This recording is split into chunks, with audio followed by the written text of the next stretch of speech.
Hail, hail, the Celtics are here, and what the hell do we care now? It's only pre-season, we've only got a new manager, there's transfer business all over the shop, pre-season plans are getting scrapped and redone, it feels like, at the 11th hour at the moment. And joining me for the Flagship podcast as we go through all of that and much, much more this week is Oran. Oran, welcome to the channel, mate. Hail, hail. Thank you, I'm very excited to be here. Yeah, pleasure. This morning, Oran, we've all kind of woke up to this news that we heard Rodgers say in the announcement, or his unveiling press conference, the Celtic brand. We need to take the Celtic brand across pre-season. There was a pre-season stage for the brand, never mind the squad kind of vibes. And straight, like a couple of days later, we've had the announcement today. Wolves have pulled out, and I believe Roma have pulled out also. Of their, I think it might have been a 3 or 4 way friendly tournament. You know how these things work, maybe with a local team or two. I think I caught a glimpse at Roma, maybe pulled out of it also. So, I don't know if that gets in the way of anything, if that makes life easier. Is that a problem? Is that a good thing? I'm not really too sure how to read it, but a lot of people are reacting to it, Oran. It's probably the best place to start off with. Do you have any feelings on this one either way? I think it's quite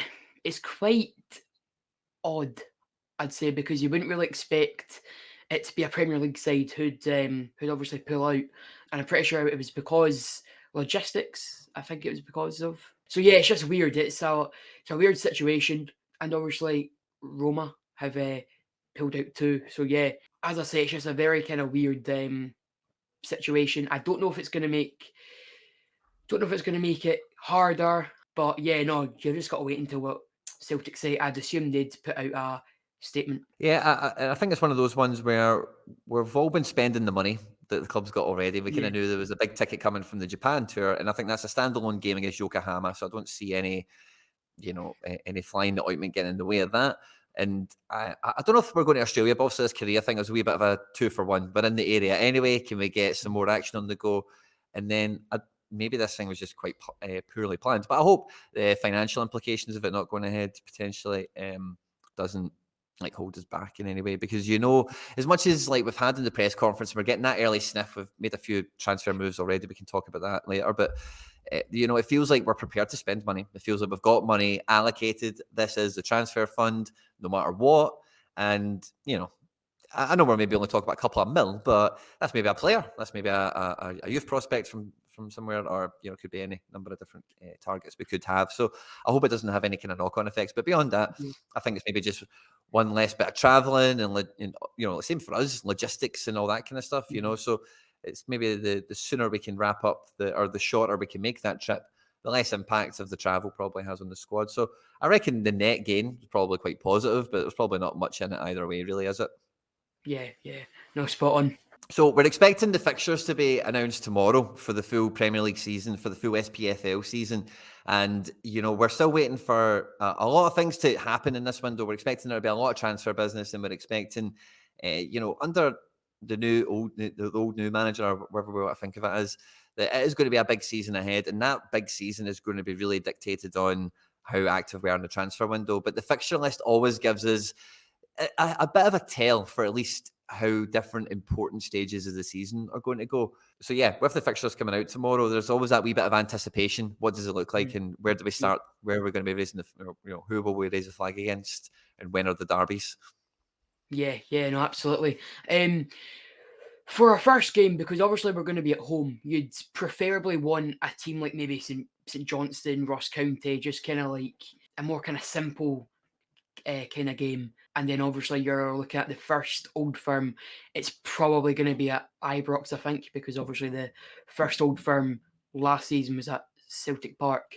So yeah, no, it's going to be interesting. It's always good to see when we're going to be playing Old Firms.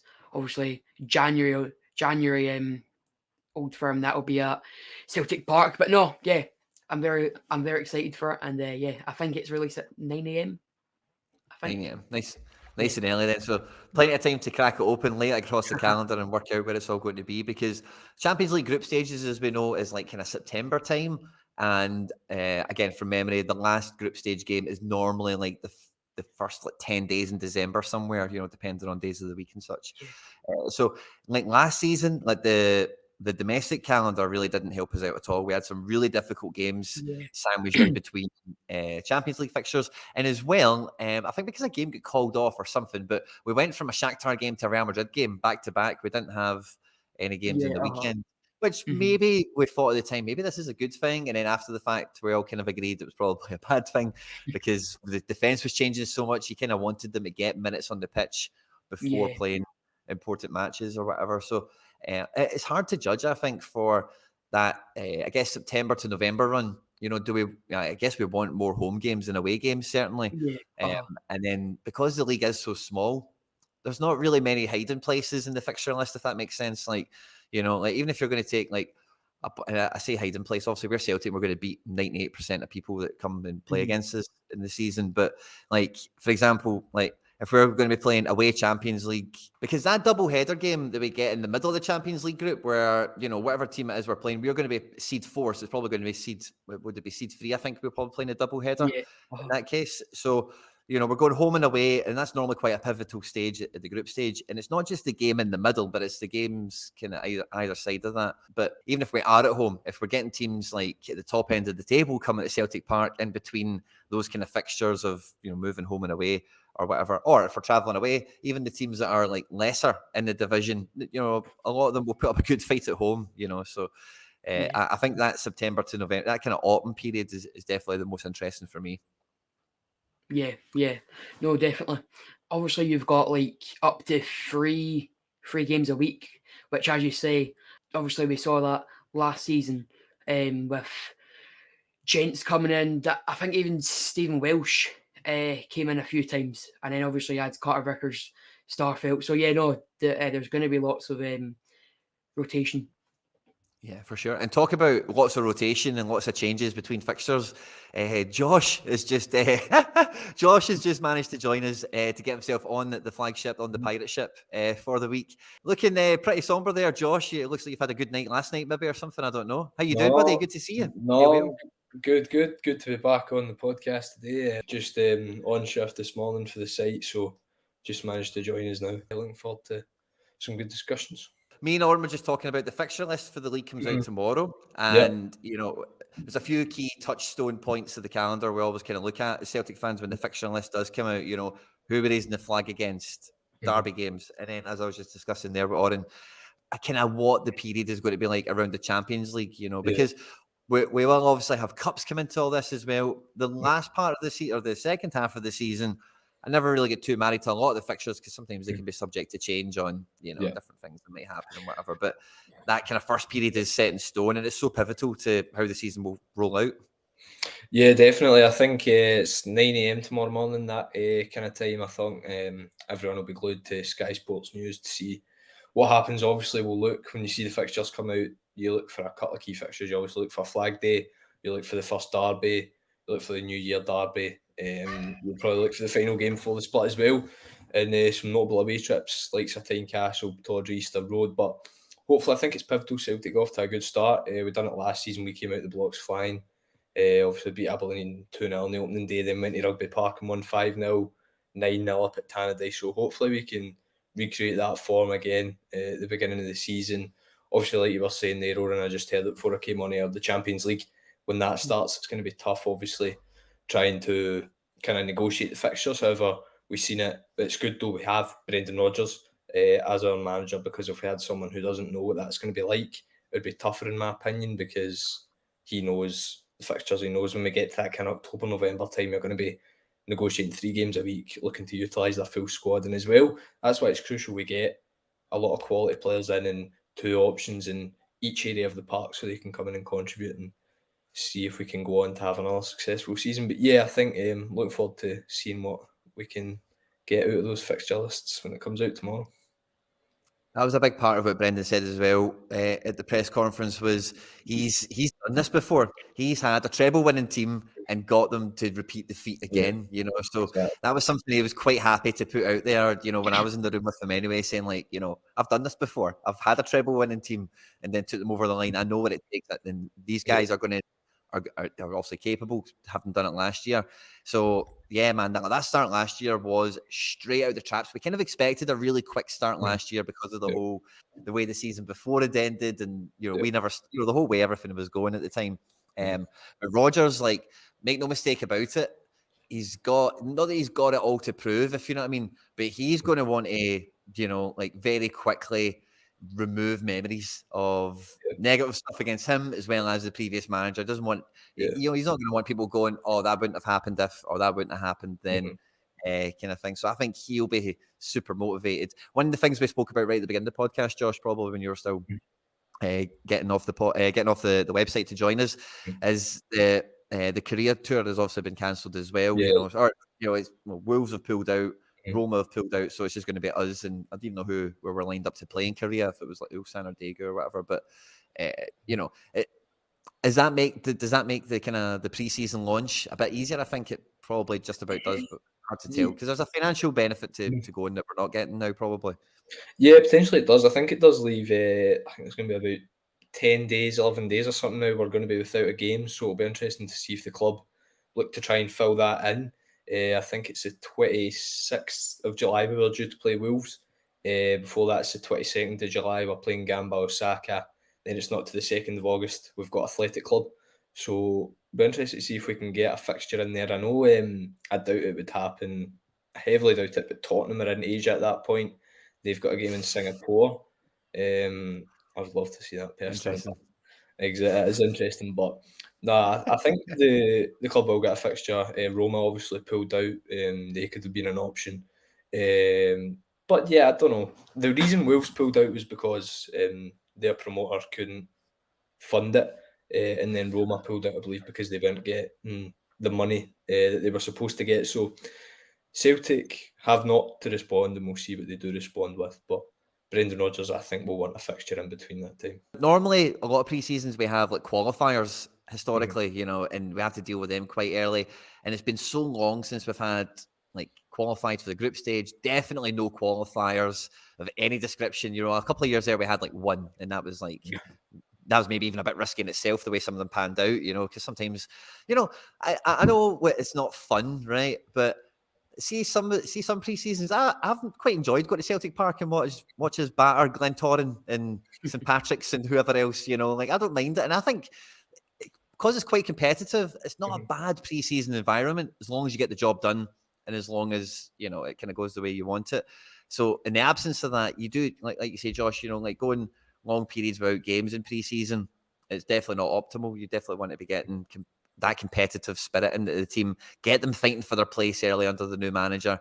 And, we were chatting about this before coming on. Me and Oran couldn't find exactly where, but Josh, I wonder if when the first team squad's expected to get back to Lennoxtown under Rodgers for the first time? I think it's Monday. Is it Monday? Yeah, I thought that. And then after that, I think they go out to Portugal for just under a week. Then they come back, then they head out to the Far East. So I think that's what's happening. And I think once Rodgers has had a bunch of the players on the training pitch, we've had some transfer moves and some rumours already this week, but I think that's going to intensify and go up a level quite quickly after we've had a few training sessions. So it's interesting to hear it's Portugal and not Austria, in fact, that we're doing the little European campaign. Yeah, I think they went to Portugal in just the winter break this year, obviously.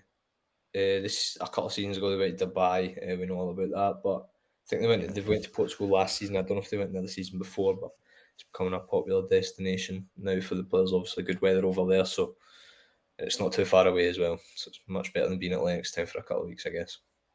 Yeah.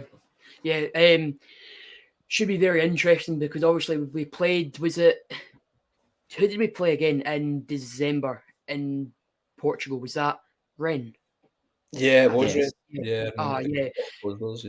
Yeah, so it'll be interesting to see how we get on there because obviously the Australian right mid, I think it is, who's should be signing, he should be there because I think that should be announced within the next 24 hours or something like that.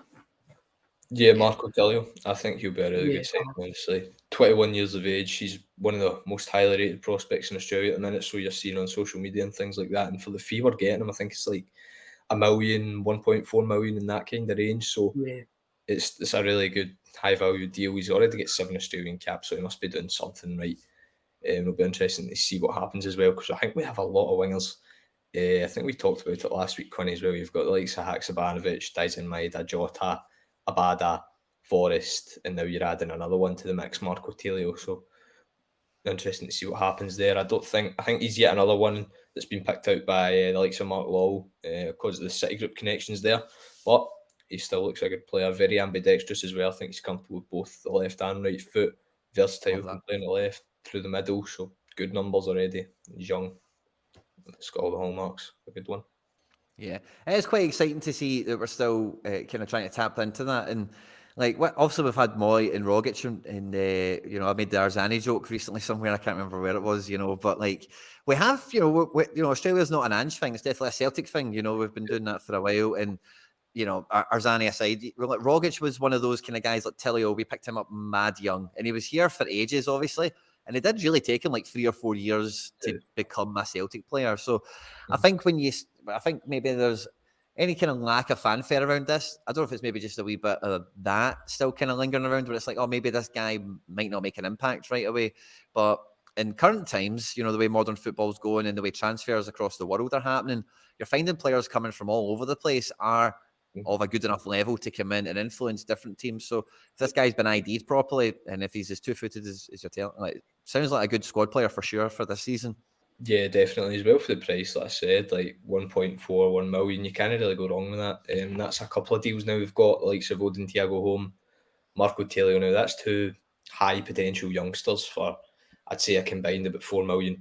So I think that's great business from the club already. And obviously, I think Brendan as well might have a couple of targets himself. Like, a manager's not going to come into a job and not going to have some players he has in mind. So I'm sure he will. Last time, obviously, Timothy Castagna, I think he wanted to sign him. We've seen how well he went on to do. So hopefully, Rodgers has a couple of good players in mind as well. I think we've seen that with Ange already at Spurs. Like, they never got David Raya because Brentford were holding out for mental money. And straight away, they went and picked up this guy from Empoli. Now, Empoli were like, Liam Henderson plays for them as well. Some of you might know that, but I can't remember where they finished the table, but it was very low.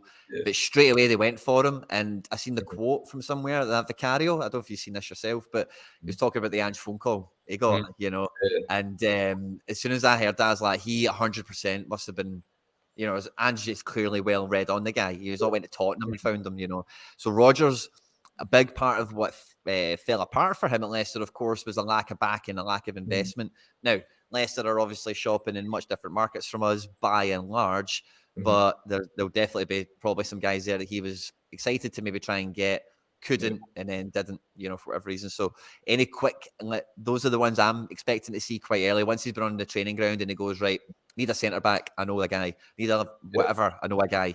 And I think those will be those little tells, those quick reaction ones that we get. And Thiago Home and Telio, very much Celtic signings and very much enhancing the squad, right? But what I want to say to you on Telio, and maybe you could throw Home into this as well, is what does that do for guys like Rocco Vata, or even if you want to really stretch it out, Mikey Johnson, because there is depth in the squad, and these guys adding depth, just, how deep are we getting here?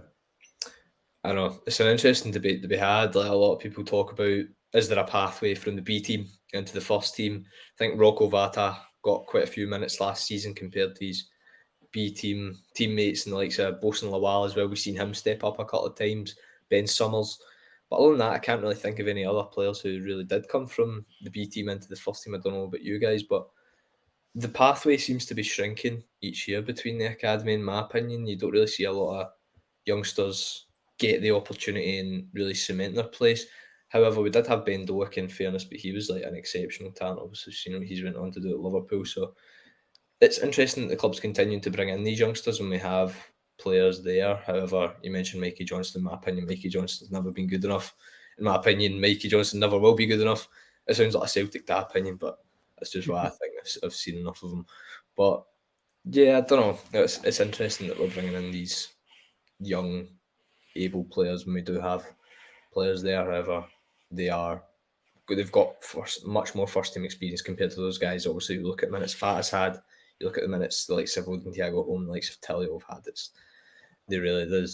there's no comparison really. They're much more experience and much better numbers as well, and that's proved with the amount of money we're signing them for.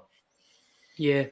I think there's only 3 or 4 players that in the Celtic team that have made the jump from the B team to the first team, and that's obviously McGregor, Welsh, Ralston. Obviously, Mikey Johnson did, but he's been out on loan. And then you've got Vata and Summers too. Mm-hmm. Yeah, James Forrest as well. Yeah, true. Yeah, the new youngster. But yeah, it's interesting. I don't know what you think, Quinny, about the pathway between the academy and the first team. It's a tough one because I think it's all about the thing I love about football above all else is that like football doesn't care who you are and where you're from. Like if you're going to be the best player on the pitch, somebody's going to want to play you in their team. It really doesn't matter. Yeah. So I do think ultimately that is especially Celtic, it's kill or be killed in the squad. You've got to be the best. You've got to be a winner. You've got to push on. So I think it's I think there's probably a part of. It's again like these managers, like I'm thinking about Rodgers this year. I'm thinking about Ange last year, and like trying to, imagine you were the Celtic manager and what, that was your job and that was your career. People don't take chances on their own career with other people unless there's a good degree of faith there. So I think it really does come down to really is the talent being there, and I could go into Scottish football development for about 5 hours, I suppose.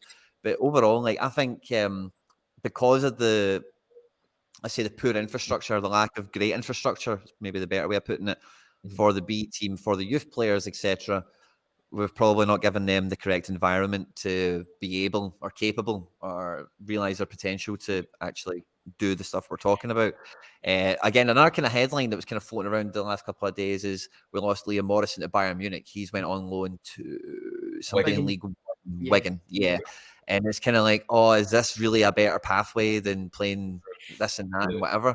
And see, the ultimate thing that most people miss with youth development is, to a degree, the level doesn't matter. It's minutes. Yeah. We had some great goodwill stories, or whatever you want to call them, in the last 15 years. The big ones that were really famous in the UK was guys like Chris Smalling and Jamie Vardy and whatever guys that were Lowland League, knocking their pan in every week, playing men's football with men and doing all that stuff and then making it.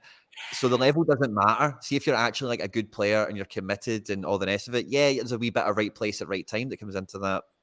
But minutes on the pitch, competitive, do or die environment. Because even that Lowland League stuff, the guys you're playing with, it's their wages, it's their win bonus, their appearance fee, all the rest of it, blood and snorters and everything else that you love about that level of football. So, but again, how often have we done that? How often have we really implemented that correctly?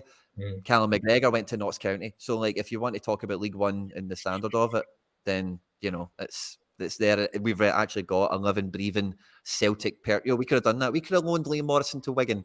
But there's obviously not that belief from the player, the agent, the family, whoever it is that makes these decisions. The plan Celtic has would reap the end goal of being a professional player to the best of the person's ability. Bayern Munich have gave him the same plan, obviously. Come and train with us for a year and then go to Wigan. And he's went, cool. Because they're obviously much more convincing in that sense. So I think I think when it comes to that whole, feeder kind of through the youth levels into the team, there's a lot of things that play into it. And opportunity of real first team minutes is the biggest thing that's missing. The Lowland League, I think that's the best thing about it, is that it's real first team minutes the guys are playing against. The problem you've got in that B team environment, but is you're still a Celtic B team. You're not Spartans trying to get promoted with a real set of fans that are passionate about it, or you're not Queen of the South, or you're not one of these teams maybe going to get relegated. And the Lowland League in Scotland is probably is a level below where you're going to get a lot of good youth development. And again, there is examples that fly in the face of that, like Shankland recently, and a few other guys have played Championship and League One and come into the Prem and been decent and all the rest of it. So it's that I've got not really a clear answer that's very, very big for that I could probably go on for even further, but I do think that it's been a clear problem, and I'm not sure enough work has been done into really identifying the problem and knowing what it is, because the problem fans feel like, and maybe even or whoever, some people will feel like it's the players don't get enough chances. We're producing players. There's been Karamokos and there's been this guy and that guy, Dokes and whatever, and they never got the chance, and maybe that's why they fizzled out. But then equally, it's a case of, you know, like Karamoko, Dembele. See, like, this will be the last thing I say on it, and when you guys can get me to shut up. But with Karamoko, Dembele, we started to do it with Doak because we were going to lose him, right? But see, by the time he's 18, right? See if he plays for any serious team in Europe in world football, he's had 20 to 30 first team appearances by the time he's 18. No two ways about it. You know, if he plays in Brazil, he's probably had 50 first team appearances by the time he's 17. You know what I mean? So there's a few things that kind of bash into each other here, I think, you know, so it doesn't really matter where the minutes are. Ultimately, if Celtic can't give you the minutes because you're not good enough or whatever at the moment, then, you know, so yeah, that's my answer. Deal with it. Fair dues. Fair dues. I think we mentioned Liam Morrison there. Barry Hepburn was another. They went from Celtic to Bayern Munich. He just joined Queen's Park last week as well. So it's interesting. Youth development's a big conversation. We could probably just have a whole podcast talking about it itself. But yeah. I feel like obviously with Ben Doak, Karamoko, and a few others, I just feel like that probably could have been handled with so much more better, because you've got Ben Doak, right? He didn't have much opportunities to break through to the first team. In fact, did he only make that one appearance, and that was in the old firm? I think he made like 3 or 4. Like, I think he came on for a good half hour against Dundee United, I think, in the game Abada scored last one as well. Then obviously the Derby game, I can't remember any of them more apart from that though. But yeah, I think he did make a good 4 or 5, but yeah. Well, we did it quite well. We've done it quite well with a few guys. You know, Ralston obviously kind of saved his career from the mire under Ange out of nowhere. You know, but again, he was playing the whole time. Wasn't in the Celtic team. He was going out on loan to places, and for better or for worse, he was kicking a ball and chasing it around.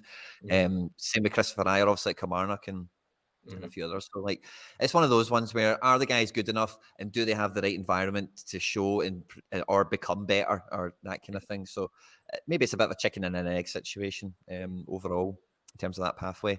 But it does feel like, because again, one of the things that comes into that whole chamber is style of play and identity.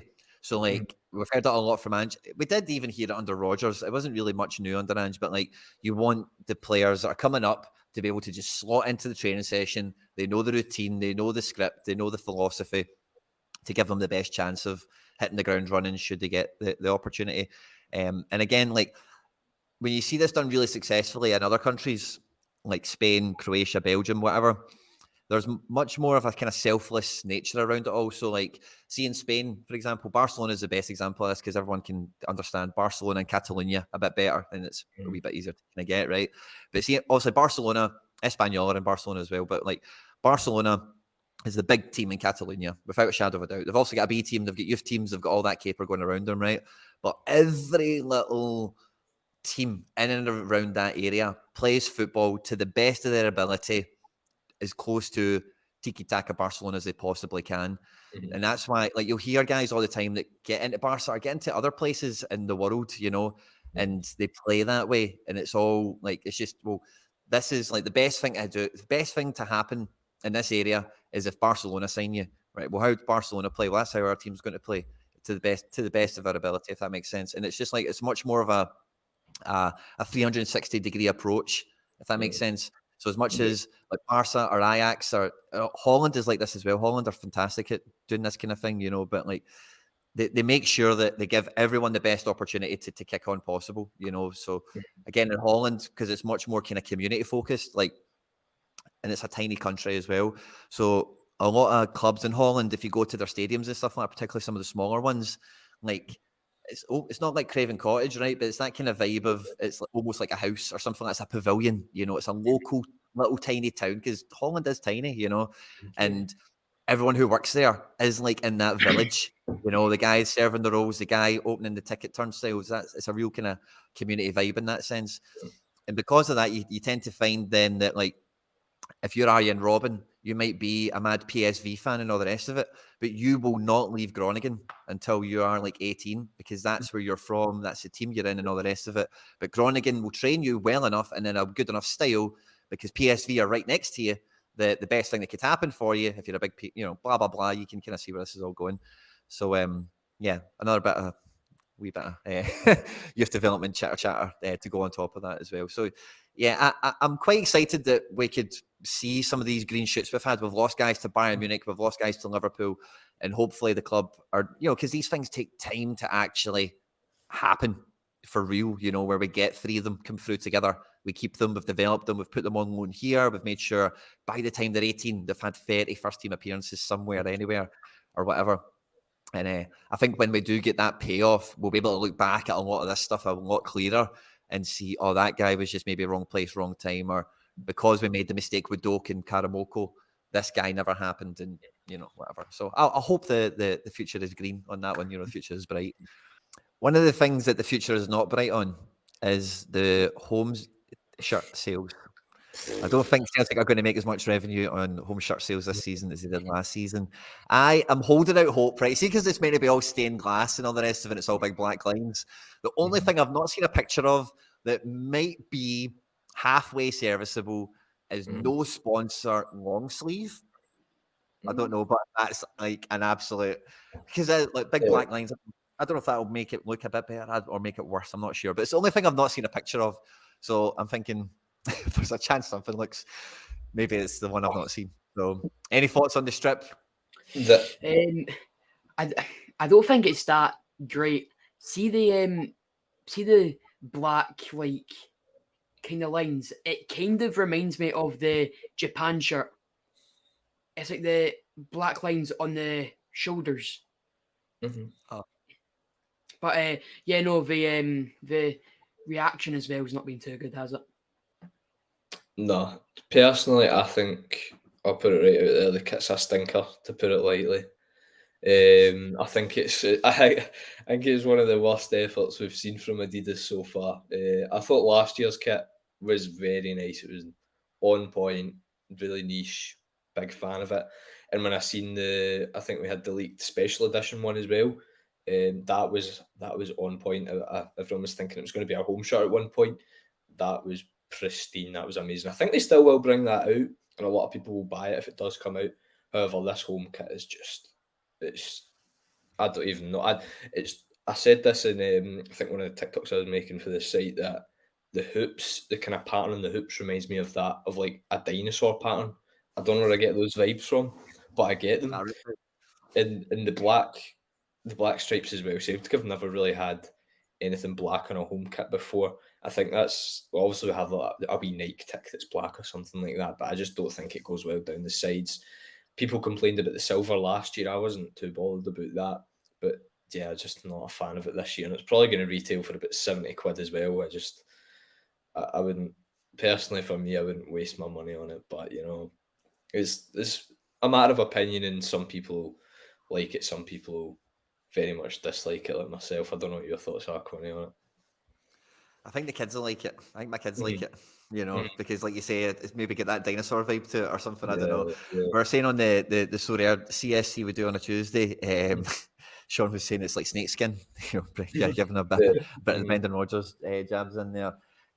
But I was wondering as well, like if it is meant to be stained glass, like see with the little pattern that's actually within the hoops. Now, I don't know if what I'm saying is sacrilegious, because I feel like it is, and I feel that's why it hasn't happened, right? But if they were going to emphasize it's stained glass, then surely throughout that they should have something it looks like lead, like the kind of lead in between the glass somehow, because it is just green. Maybe if it was like silver or black or grey or something, like in the green hoop, maybe it would look a bit cooler or something. I don't know. But then it's not green and white hoops, and then that's what I'm saying. I'm not sure if that's complete sacrilege or not, so it's just a thought. Yeah, I think people are saying, I think it does look better without the sponsor, but at the same time, I just think it's not great at all. It might look better when we start seeing Celtic play in it and we get a last-minute winner against Rangers or something, and then the kit becomes iconic. We beat Real Madrid in Europe, and then everyone wants it, but you never know. Iconic, we do that this year, for sure. I think it'll be one of those kits, though, that you know how you see the retro ones these days, like the Umbro ones from back in the day. I think it'll be one of the ones in 20 years' time. People look back on it and be like, "Oh, that was a belter. I want that as a retro kit to wear now." So at the time though, right now, I'm not a big fan. I think the away kit, the black one, is really nice though. I'm a big fan of that. I've been wanting a kind of black Celtic kit for a while. Obviously, we had the one. I think it was in the COVID season, and I had the kind of four leaf clover badge on it instead of the Celtic badge. But no, I really like the black away kit this year. I've seen it kind of leaks of the third kit as well. I think it's kind of greenish, like, turquoisey colour. I'm not too sold on that, but the away kit is really nice. Yeah, I agree. The third kit's kind of like one of those, like, it's like fingerprint kind of pattern, isn't it? Yeah, it's like when you're unlocking a new iPhone or something like that. It's like, but it's like green. It's a bit out there from Adidas, like the home kit as well, I guess. Yeah, I think the special edition one, like, honestly, like, they should just do that, man. That's a boss kit. You know what I mean? Like, you want the guy, that's the kit to go for, But I think the kids like it, so maybe it's one of those ones where you sell the kids a top and then you go get the cool one later on for the rest of us. But we want to see the team wear it every week. Yeah, you know what I mean? Looking badass in the Champions League with it. I think as well with the home kit, like, it's a simple design you need to make for a Celtic shirt. Just make green and white hoops, no patterns or anything in the hoops. Simple. It doesn't really matter for me how thick or thin the hoops are, as long as they're like not 3 hoops in a shirt. You know what I mean? As long as it's like a reasonable amount, decent kind of thinner thickness, and then it's just green, no patterns or anything. Just make it simple. That's all you need to do to please a Celtic fan with a home shirt, in my opinion. You're saying about retro kits there. The one that came into my mind is the one that, like, the Canio, Van Hooijdonk, and that had maybe 97, 98, and it's just green and white hoops. And the badge runs through the hoop, but it's split in half. And it's kind of offset on each of the hoops. I was thinking, because the last season was a nice kind of like throwback, reimagined kind of situation. Yeah. They did a cool modern version of that. I could, I get maybe. But then I was thinking, does that maybe move into the territory of those nasty Puma kits where it was like Dortmund and Man City, I don't know, because you never know with some of these companies in the modern day. Sometimes they can just kill stuff trying to be too creative. Yeah, in fairness, I might contradict myself. I've just said the green and white hoops is quite simple, but that one you just spoke about there is an absolute belter, in my opinion. I stole that from my dad's wardrobe, and I still wear it because it's an absolute belter. The big Umbro in the middle as well. I'm very much a fan of that one, but this year's home kit not so. Right, for sure. And I say the other ones I'm not too enamoured with either, so we'll see how it goes. It'll probably be the kids that decide what one we get this year. But we mentioned earlier as well, one of the friendlies we've got is with Athletic Club, or Athletic Bilbao, some people will call them, and that is for James Forrest's testimonial, which is quite cool. So I'm not too sure on the whole thing, right? But obviously, Athletic Bilbao are quite famous to most football fans because they don't sign anyone that's not Basque, and Basque is kind of like Scottish in the UK vibe, but that's the way they see it. Certainly, they're their own place or their own country. I think they have their own dialect on top of that as well, and they keep everything. All their players are only from their place and all the rest of it. And there's definitely some shared love. When Billy McNeil died, Athletic Bilbao did You Never Walk Alone in their stadium, did a big tribute for him, and that was the first time I really seen any kind of click between Bilbao and Celtic that I can remember anyway. So it's quite cool that we're getting this testimonial with Forrest. 2 things I want to throw to you guys on this. Number one, right? We've seen the best James Forrest, in my opinion, under Brendan Rodgers. He got a big contract last year or the year before or whatever. He is still in the squad. He's not necessarily 38 or whatever. He's not past it. So great testimonial, great opponent. And, is this going to be like the 4th lease of life for James Forrest this season? Yeah, no, it should be a good occasion. And obviously, one thing I do want to say is it could also be a good chance to play the likes of Vata, Summers, just kind of players like that. So, should be a good chance for those sort of players, and it's also a good chance to show some appreciation to James Forrest, because he is obviously a club legend, isn't he? Big time. Yeah, I would agree. I think it'll be a good match. It'll be a good challenge. La Liga side, Athletic Club have very much big respect for them for what they do over there, just with the Basque region and stuff like that. I think there's always been that partnership as well between Celtic and the Athletic Club, who did, take part in one of their testimonials, I believe, in like 2009, 2010. I think like we had guys like Samaras, Marc-Antoine Fortuny and all that running about. But yeah, so it's a good chance as well for the players. I think it's a Tuesday night. It's a 7:30 kickoff, and then the league starts on a Saturday. So it's just a couple of days before it. Get some more minutes in the legs. And yeah, I think it'll be a good occasion as well. James Forrest, like you said, Oran, he's a club legend. He divides opinion between a lot of people. A lot of people don't like him, but personally, a guy that has over 100 goals and over 100 assists for Celtic has to be a club legend. Won numerous trophies in this season as well. It'll be interesting to see what Rodgers can conjure up with Forrest. Obviously, we've seen, I think it was the 17-18 season, Brendan Rodgers' second season, where James Forrest was on absolute fire. He scored against Rangers for the first time. He's putting up great numbers, scoring in cup finals and stuff like that. So, as well, been interesting to see what he can do with it. We've seen glimpses of him, what he can do last season. He went a wee run, but he scored a hat-trick against Hibs, scored against Hearts at Tynecastle and that, enthralling 4-3 win. So, I'm looking forward to it. I think Brendan Rodgers, though, did say in his press conference, I remember watching it, that James Forrest is going to contribute this season, more as a kind of squad player, though, not as like a first team choice. Obviously, I don't think, put it this way, you'd rather be playing Jota or Lee Alabada over James Forrest at the minute, obviously, because of the age factor. One of the big parts of his game was his pace. As you get older, you're going to lose that, and I think he has. But he has to make up for that in other grounds. I think he has as well, though his football intelligence is quite high, his position is good. So, a bit interesting to see, and I'm looking forward to seeing what Forrest can do this season. I think he could be on for a big one, because I think one of the things we've seen under Rodgers is like he's got a type. He knows his style of football, and he's good at getting a tune out of some guys. So even if he's going to be using Forrest sparingly, kind of similar to Ange, like you said, man, when we do use him, he can pull out a hat-trick against Hibs. He can pull out big goals in big games, and so I think like it could be, this testimonial right before the season curtain raiser, as it were, the flag raise.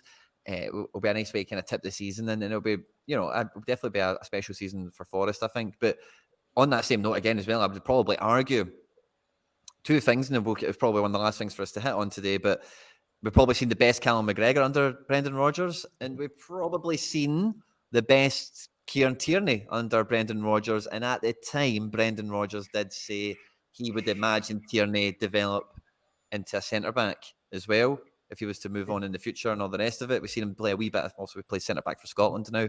He's went to the Prem, played left-back, it's not really worked out, whatever. But McGregor, I think, was on for a big season under Rodgers, undoubtedly. And we've got lots of rumours that KT may be getting the bus up the road for a season, What do you think about KT? Where could he play? Can he be used? Is it a transfer we should be going for? Is it a backward step? I would take him back in a minute. Personally, I think Kieran Tierney is exceptional. He's a Celtic man. He's a big fan of the club. He said, I think, last year that when a player like him moves away from the boyhood club, there's always going to be that speculation that he comes back. I think he will come back one day. I don't know if it'll be this summer. I don't know if it'll be when he's 32, 33, up for retirement. And I would take him back whatever age he is. The only trouble with Kieran Tierney is his injury history. We've seen that when he was initially coming through at the club. I think he had a couple of knocks, but he's an exceptional talent. We know what he can do. You've seen for Scotland as well. He's exceptional under Steve Clarke. And like you say, Quinny, Brendan Rodgers said he could develop into a centre-back. I don't know where he would fit in this Celtic side. Obviously, you've got Cameron Carter-Vickers and Carl Starfelt. You've pointed out the three fingers there. A three at the back. Vickers, Starfelt, Tierney in the left. Maybe someone like Daizen Maeda going up and down the left-hand side of a 5 in midfield, a 3-5-2, don't know, but a 3 at the back could be a shout. Or you could put him in at left-back over someone like Greg Taylor, maybe ship Alexandro Bernabei out on loan, something you look at, or maybe bring him in as a centre-back alongside Cameron Carter-Vickers.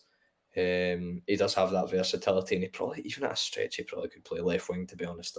I don't see Rodgers implementing him there, though. But I would take him back in a minute. I think reports in the papers, though, say it could only be a loan deal. Obviously, his wages, I think he's on something like 120 grand a week. I think Celtic's high standards in like the 30s. So Celtic are no way being able to match the wage Arsenal can give him. But we can give him the chance to play for his boyhood club again, be adored by the fans, have his name chanted week in, week out, and probably be vice captain in all honesty as well. We've seen him wear the armband a couple of times under Rodgers initially. So I would take him back in a minute. Yeah, no, I agree. I just feel like there's going to have to be so much compromises for this actually to work. Obviously, you've got his wages, which is obviously going to be a massive problem. But yeah, no, I'd love to see him back at Parkhead. It'd be a great sight to see. But yeah. I think we'd all love it as fans, eh? But you know, it's one of those ones where, like, I think you're quite right. Like, I seen rumours that he was going to go to Newcastle, and then I think somebody else maybe was after him. I can't remember who.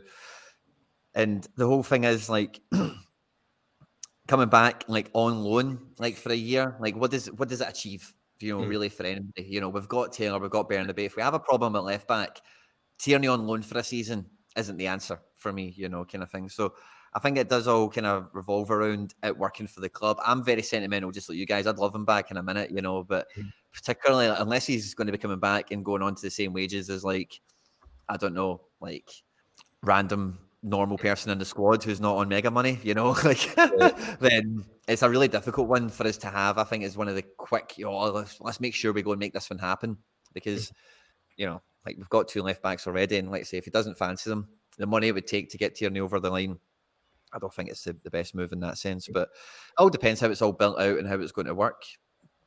But yeah, sentiment, unfortunately, with Celtic is one of these funny things where it kind of goes up and down. You know, at Rodgers, where we're all a wee bit trepidatious about him coming back because of the way he left.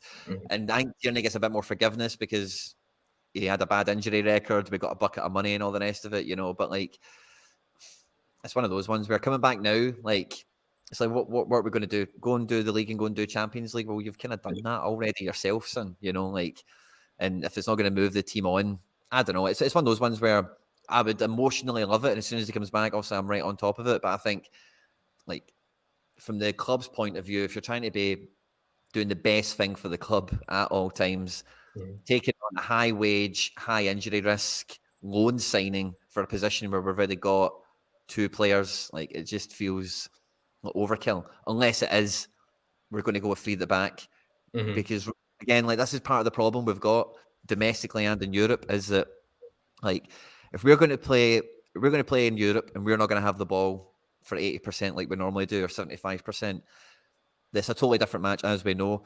Domestically, but we don't need to have the same setup. So for a lot of times, like, you know, like, you watch Celtic and we're totally dominating possession. McGregor feels like a centre-back for some weird reason, because that's just how dominant we are. Anyway, yada yada. By playing 3 centre-backs and by pushing wingers higher and all the rest of it, you know, you can still play the same way in Scotland. You maybe score a few more goals, you maybe get a bit more attacking. And that kind of setup can transition, depending on how you build it or whatever, a bit easier into Europe. You know, if you think about the way Shakhtar played against us, for example, and Leipzig, out of the ball, it's 5-3-2 or 5-4-1 when they're out of the ball. And that's because they've got 3 centre-backs that they can build that castle around, if you like. Versus if it's 2 centre-backs and a midfielder, it's not quite the same 2 banks, if you get me. So if he comes in and changes the game up for us or something like that, because it doesn't feel like we would have much faith on Kobayashi, you know, achieving this for us at this moment in time, then I think that's a great move. I could get right behind that. But if it's we're playing 4 at the back and he's coming in at playing left back, like, I'm just not about it now until I see it. Until he's in that thing and kit. And then I'll be all I know. 63 Tierney on the back. And I know. I think that's fair as well, though. You've got to think about the club as well. We've got Taylor and Bernabei, who have done nothing. Well, Taylor's done nothing, in my opinion, to lose the left back spot. I think he worked under Angelo. He did work well in that inverted role. Not so much in previous years as a kind of overlapping fullback, but we've seen Brendan Rodgers likes his overlapping fullbacks. So I think it'll be interesting to see what happens with Greg Taylor this season, if he can keep up those levels of performances as well. We're talking about Kobayashi. I think we spoke last week as well about centre-backs. The centre-back position, Rob Holding has been linked with a move. I'm not too convinced by it, as well as the fee that's been mentioned, £8 million, probably on a high wage as well. He's never really had a consistent season with Arsenal, but that's just a name thrown into that there. But I'm sure there will be many more before the transfer window ends. Yeah, I just feel like if you're going to bring in Rob Holding, I feel like it's quite unfair to drop Carter Vickers or Starfield, because that partnership's been fantastic for the last 2 years almost. Yeah, it would be because Rob Holding, as you say, has not had much of a run in Arsenal's team, even when he has been fit. You know, sometimes he's played right back, sometimes he's played centre back. He's like a decent enough player. I know some deluded Arsenal fans call him Holdini, you know, so there is some admirers out there. He's obviously kind of halfway capable, but like, yeah, it's definitely not the optimal defensive signing I would like to see us make to strengthen for, because Rodgers, again, to use what he was saying in the press conference again, he was very clear. The additions have to be quality, and the goal is achieving stuff in Europe. Like, that was very clear, like, from what he did with the mainstream media to the fan press conference. Like, that is the lay of the land. That is the objectives. That is the prism that we should be looking at all this through, you know. And I don't think Rob Holding, I don't think Kieran Tierney, I don't think they can definitely add into that, like, as a blanket signing versus some of the other players perhaps we've been linked to, or whatever. So, yeah, I think it would be great to get to, because again, Rodgers did fancy him as a centre back. So if Rodgers is like, let's get you up the road, we'll put you in left centre back, and he is a bit injury prone, but if you're left centre back, 2 centre backs next to you and a full back next to you, like, you know, you've got some water carriers next to you, you know, so that could work. I could be mad about that quite easily, that kind of situation. So, you know, all about the ifs and the wins, I suppose, of it all. Well, guys, it's been an absolute pleasure. I'm looking forward to seeing how everything rolls out. Once we get the fixtures out tomorrow, we're going to get the team back into training on Monday. And by the time we get together for the flagship podcast next week, I'm sure we're going to have probably a whole new list of transfer targets and who's leaving and who's coming and all the rest of it. I'm looking forward to seeing it unravel. I hope everyone who's listening to this has a great weekend, obviously, and has a good time whatever you're up to. Josh, it's been an absolute pleasure, mate. And I hope you have a good weekend as well, mate. Thank you. You both have a good one, and I'm sure there'll be a lot of news next week we can talk about. Yeah, for sure. And Oran, it was great having you on the podcast, mate. I hope you have a great weekend as well. Thanks for having me on. You too. Thanks a lot. And hail, hail. Hail, hail.